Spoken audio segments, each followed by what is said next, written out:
Today, we are looking at Flight Rising and we're saying, how do we wrestle you? How do we make you accessible and small and consumable in a limited period of time? Last time we tackled Neopets.com, which is an entirely different beast.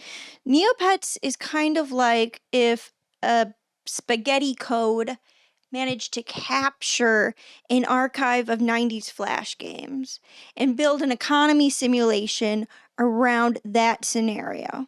Meanwhile, Flight Rising is like if the Monopoly Man were a dragon who got a degree in web development. So when we talk about Flight Rising and how to optimize 20 minutes, 5 minutes, 10 minutes on Flight Rising, we're talking about completely different ball games. Yes, they are both economy simulations trapped behind a cartoony web interface with virtual pets, but one of them has been constructed carefully by genius architects, and the other is just an accident that we're all addicted to. When I sat down to think about how do I even come up with an optimization scheme for Flight Rising, I got way too invested.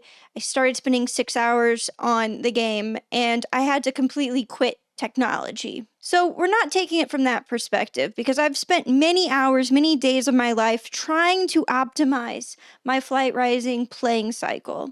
And for today, what we're going to do is we're going to look at my daily play session. We're going to work through the logic of how one keeps this beast tamed.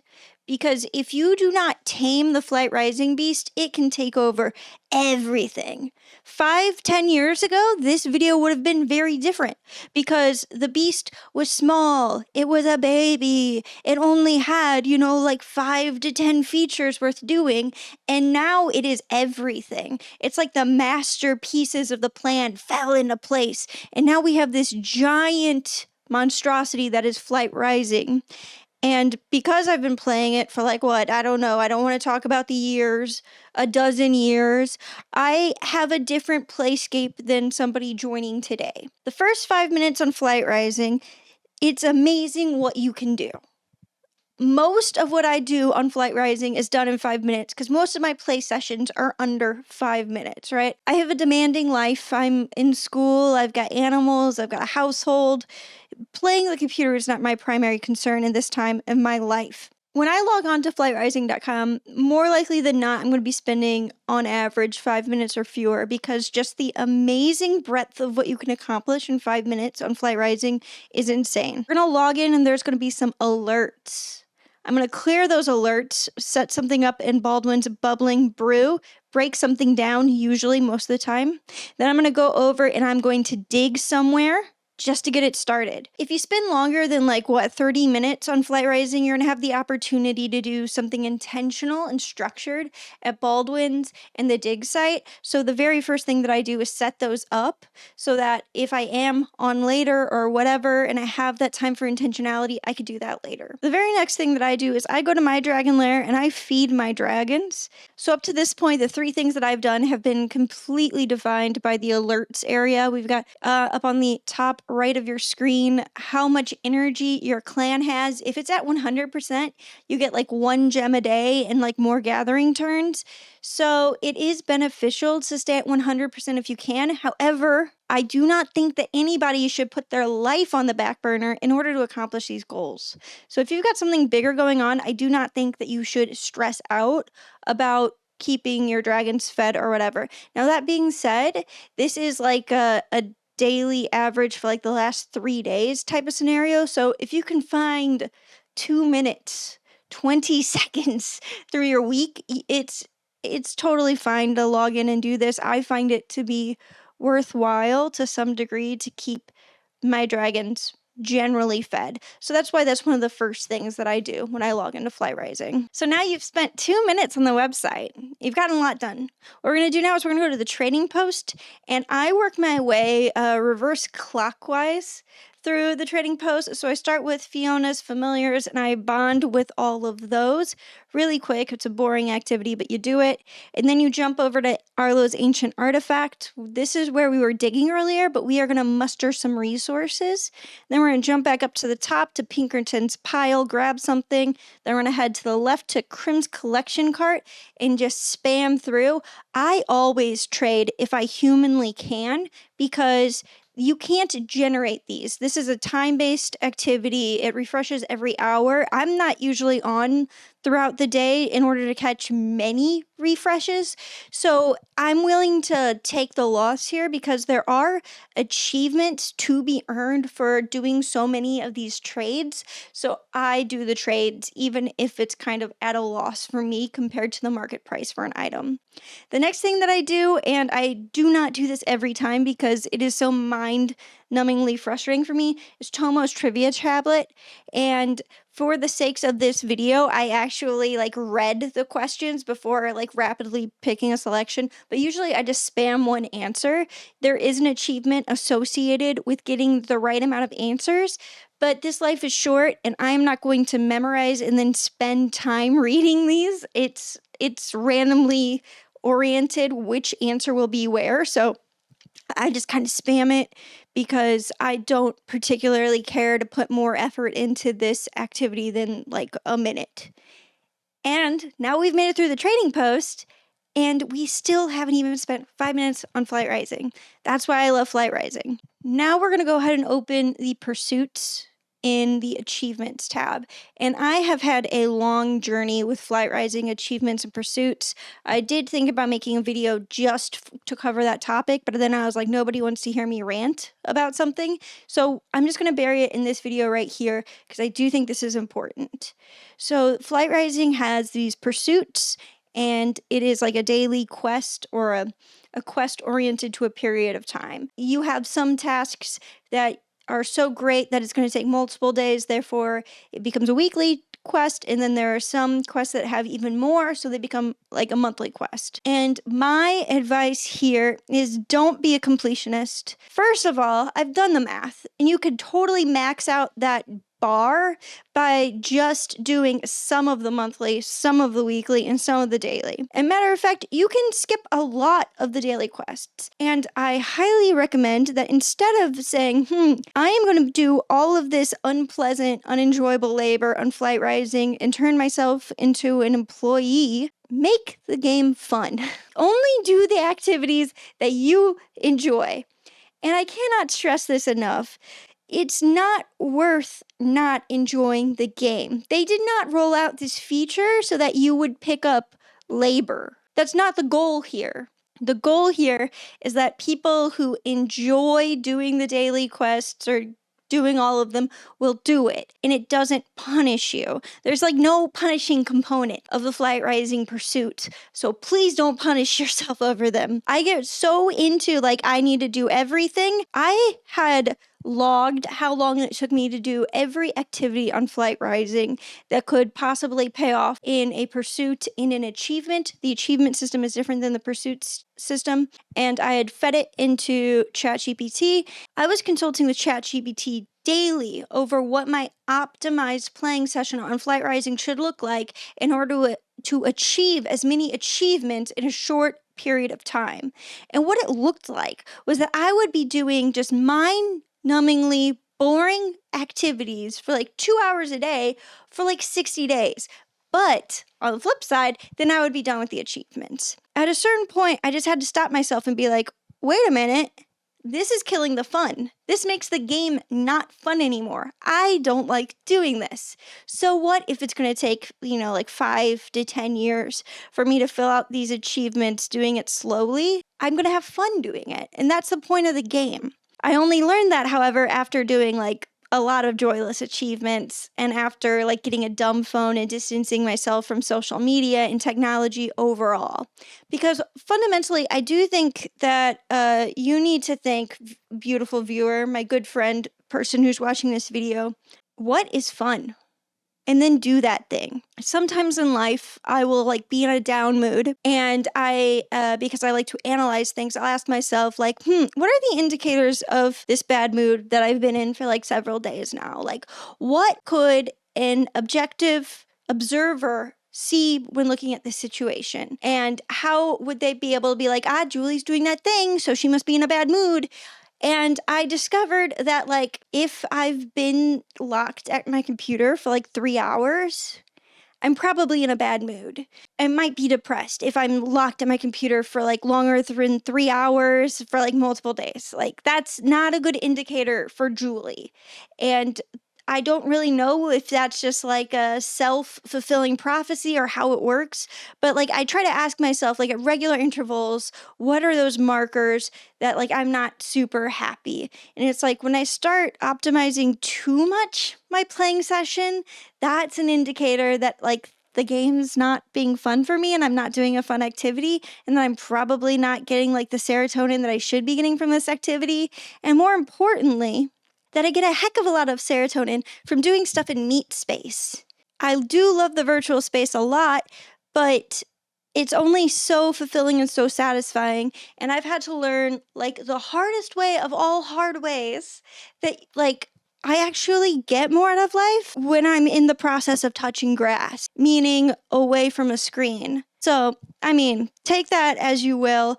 I still very much enjoy these games, obviously. I mean, I'm making a video about Flight Rising right now. You wouldn't be doing that if you don't play Flight Rising. And I do play Flight Rising for hours a day. The whole point of what I just said is don't waste your time on these pursuits that drain the joy and energy out of you. So if it's like something stupid or like really throwaway, like visiting the dominance page or like saving a morphology, it's like, yeah, I do it if I want to. But if it's like send like a bunch of scores of like the memory game, it's like, no, actually, my one life, my one fleeting, wild, beautiful life, not going to spend on this Flight Rising memory game because she does not spark joy. Therefore, we can do without her. And that's kind of like, welcome to my TED Talk. I had to learn that it feels so obvious to be like, don't do the daily activities that don't spark joy. It feels so obvious, but I had to learn it. And so because I had to learn it, I feel like somebody, even one of you at home needs to hear this. Just don't do the achievements if you don't get the joy out of it. Do not destroy the fun by developing a spreadsheet that tells you how many hours you have to spend a day doing an activity in order to complete it in the next 40 days. Don't do it. The next thing that I do is I head over to my nests and I set up my dragons to breed. I stagger my breeding on Flight Rising so that there is a nest generally every day to hatch. So, I mean, I generally try to do that. Sometimes I fall off the wagon. I forget to put some dragons on the nest, and so I've got 2 hatching on the same day. But I try to exercise that self-control to have 1 dragon nest hatching every time that I play. Now the territory that we are moving into is more so along the lines of you have sat down and gotten your dragons in an order, and you know which goal on Flight Rising that you're optimizing your life towards right now. There are so many. Because I've been playing Flight Rising for so long, I have a smaller list of actions that I need to complete. But here are the things that I recommend that you look at to develop a list around what your priorities should be. So the first one, bestiary, figure out how you're going to fill it, how you're going to bond with all your familiars. Step 2 is going to be looking at the actions, the trades to expand your lair. This takes a really long time, and I did it. I have full hibernal slots unlocked doing this, and it's a really good way to spend time because you're going to be looking for different items, and this will inform what you do when you're on Flight Rising, right? If you can't afford to buy stuff from the auction house, maybe you're going to the Coliseum and you're farming. What I'm at right now is I'm looking at the achievements. So I'm looking at the achievements and I'm saying, cool, I need to make so much treasure. How can I make that treasure? And I have quantified over time the different activities that for me net in income while not compromising my mental health and enjoyment of the game. So that being said, the next activity that I usually do, and this takes under 5 minutes, is I go through my lair and I bond with all my familiars who are not yet awakened, and I do a little 2-step activity here where I have more familiars than I have dragons in my lair. I have a lot of dragons in my account, and I try to keep all of my dragons in the hibernal section of my lair as I humanly can, because feeding dragons is expensive. And like I said, I don't want to spend a lot of time on flight rising every day, so I would rather shuffle my dragons between my lair and my hibernal lair as much as possible. Like, I would like to have as few dragons eating at any time as I possibly can. So I will need to go through and shuffle which dragon is holding what familiar in order to bond with them all. Now, some of you are like, wait a minute, how can it take fewer than 5 minutes to bond with all of your familiars? You have to move your mouse so much. And that's actually a really good point. And there is a hotkey, an accessibility feature to be able to do this more rapidly. And so what you'll do is you're going to use the right arrow button in your mouse clicker, and you are just going to click bond, and then you're going to press the right arrow key, and you're going to go to the next dragon. And that's how you do it. Like, as soon as the dialog box appears showing that you've bonded with a familiar, you press the right arrow button, and you're able to quite rapidly progress through all of your dragons. I managed to completely forget about gathering items. So you can gather, I think, like up to 15 times a day during standard time of year if you have your clan health at 100%. And I mean, it's a daily to do. If you haven't maxed out your level in all of the areas, that's something that you're going to want to do. Or if you're trying to farm items to complete recipes or to complete tasks, you're definitely going to want to take that into your gathering. I tend to gather mostly for food these days, and for the secondary effect of generating currency for holidays or festivals when those are ongoing. So yes, do your gathering. Just totally forgot to mention it in this video. Now we enter the completely customizable portion of a Flight Rising play session. This will be stuff like, am I stocking up a lot of one item in the Colosseum? Am I trying to get like a pursuit for like so many Colosseum battles? The number one thing that I do at this time is I mass exalt dragons. So I am a person who goes to the auction house and buys dragons for as cheap as she can, and then puts them in her hibernal den until they qualify for an exalt bonus.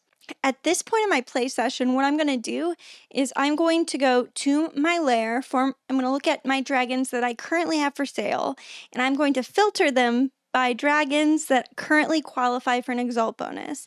And I'm going to move them to a section of my lair to kind of process them.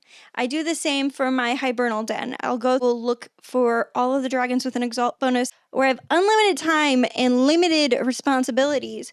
I would then spend the next 6 hours putting all these dragons through the Colosseum and exalting them at a very high level to get a really huge payout. But I'm not going to do that. Most days I get started on this action and then I get distracted. I leave my computer. Like, we pass the 15-minute mark once this action starts. Like this, we may have spent fewer than 5 minutes on the first part of these actions, but this part now, processing dragons to exalt, can take like hours. So I usually get distracted and will leave my computer, and then I'll come back the next day and I'll be like, oh no, all of those dragons that qualified for the exalt bonus yesterday don't qualify for anything today, and I can't put them in my hibernal den. So I tend to not level every dragon that does qualify for an exalt bonus. And I have this system where I will train some dragons in the Colosseum, and then every battle I'll exalt another dragon. It's just a way to churn as much as possible while still doing the activity of leveling some in the Colosseum. And it really depends on how many dragons that I have that meet the exalt bonus. If it's like 50, then I might not level any of them in the Colosseum. And if it's like 5, then I might level all of them in the Colosseum. It just comes down to how much time I have, how much energy I'm getting from this activity, and how much I'm enjoying doing this activity. If I'm feeling particularly squirrely on Flight Rising, I do like to set up auction house sales. There was like one period of my life in the last 12 months where I regularly had over 800 listings in the auction house, and this does generate a lot of currency. There is one achievement on Flight Rising that I'm in particularly angling myself to get, which is one where you accumulate treasure, and the auction house sales do not contribute to that goal. However, they do contribute to the goal of Julie Bonk having as much treasure as she can to then go out and buy other stuff that she can get treasure from, like chests, dragons to exalt, etc., etc. It generally always helps to have more currency on Flight Rising. So, like, I just try to prioritize getting a lot of currency on Flight Rising. But the thing is, it's kind of like mind-numbing work, and you have to do like big startup investment in order to get things listed, and then from there you could just renew them rapidly every 7 days, but you do have to put up that startup investment. I find that periods of my life where I am managing like 800 auction house listings, that I would be greatly benefited by doing anything else at least 5 feet away from a screen. Now, so those are like kind of like the big things on Flight Rising that you can do in a play session. Those are the things that I do. I feed my dragon, set up my nest, run through the trading post, do my daily pursuits, my weekly pursuits, my monthly pursuits if I find them interesting, and if I don't, then I just don't do them, ladies and gentlemen. Set up my nesting, bond with my familiars, exalt the bonus dragons, and occasionally do auction house stuff. That to me is Flight Rising. I greatly enjoy this game. I would say this is probably like one of the best design games. I did want to do a quick shout out to Flight Rising user Meepish, who left a very kind comment on my Flight Rising profile some months ago in November, back when I was doing a digital detox and I stepped away from Flight Rising and all virtual games altogether. So, as some of you know, I do have a dumb phone, living that low-tech, disconnected life. And sometimes, it's just like easy to get lost in the waves of virtual life. And I made that note on my profile saying like, hey, I might not be online. And I just thought the comment that Meepish left was just like so reassuring and like nice that I wanted to call it out here.